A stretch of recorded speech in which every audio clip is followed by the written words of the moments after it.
WION correspondent Patrick Oyet is joining us live from Juba in South Sudan. Patrick, thank you so much for joining us at this hour.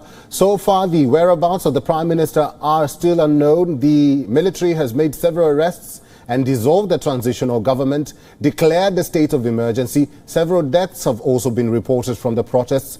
So much in a day. What is the latest on ground right now?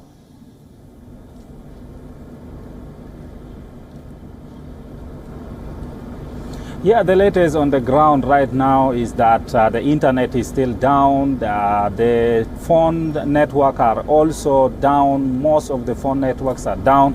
There's only one which is there, but also very, very weak. So it's very, very difficult to get to people in Khartoum at the moment. But many people actually spend the night on the streets of Khartoum, especially the young people. They were burning tires throughout the night, demanding release of those arrested, including the Prime Minister Hamdok, and also demanding that the civilians should be handed over power. The military should really hand over power to the civilians. They are saying they are not believing the military when they say that they will have elections in 2023 and that they will hand over power then to the civilian government. They are asking that if the military really have intention of handing over the power to civilians, then they should do it now, because actually according to the agreement that they're implementing, that in that coalition government, next month they are supposed to hand over the government to the civilians. So they are asking, why can't they do it now? Why do they have to wait until 2023? And they are also saying they are determined that they made it in 2019 when they ousted former President Omar al-Bashir, and they are determined that they will stay on the streets until the military will listen to them and actually implement what they are saying. This is the latest. Patrick, despite various condemnations from the international community, including the UN and the US, some critics fear the coup could go the Guinea way. That is, the military taking over power. But civilians do not want that to happen. What do you think is at play here and should be a cause of concern going forward?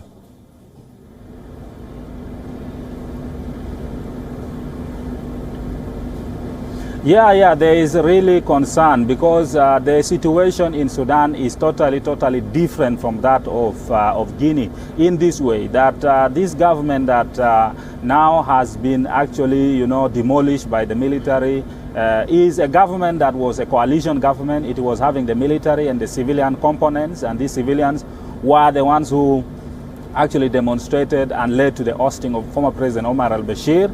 And then that same coalition government had negotiated a peace deal with various armed groups. There were so many armed groups in Sudan, more than 20 of them. They have negotiated a peace deal here in South Sudan's capital, Juba, and signed a peace deal last year in 2020, which peace deal took the leaders of most of those armed groups to Khartoum. But two of the leaders of those armed groups did not go.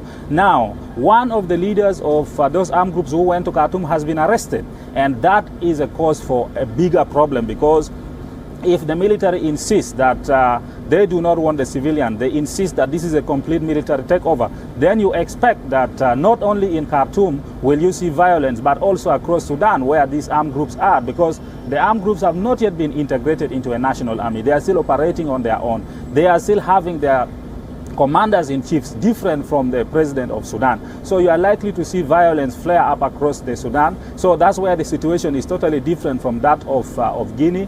And that's why people are very concerned about that, even here in South Sudan, because we have families in Sudan, we have colleagues, we were one country before. So people are really very concerned about this situation in Sudan because of the complexity of the situation that has elements of armed forces, and then you have demonstrators, and then you have people arrested.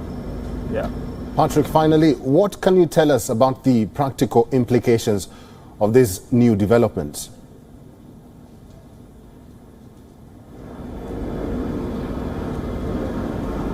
The practical implications, some of them are like now what the US is saying. They are pausing the financial assistance that they wanted to help Sudan with. That is one already. Sudan was standing very well on international ground since the coalition government was formed. The US was moving to remove Sudan from the terrorist list or sponsors of terrorists, which was done.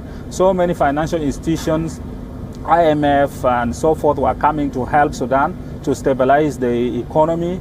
businesses from the West, especially from America, Visa, and so forth, were coming to Sudan. This could now be actually, you know, a return to those days when Sudan is sanctioned. You go to Sudan, you could not access Google.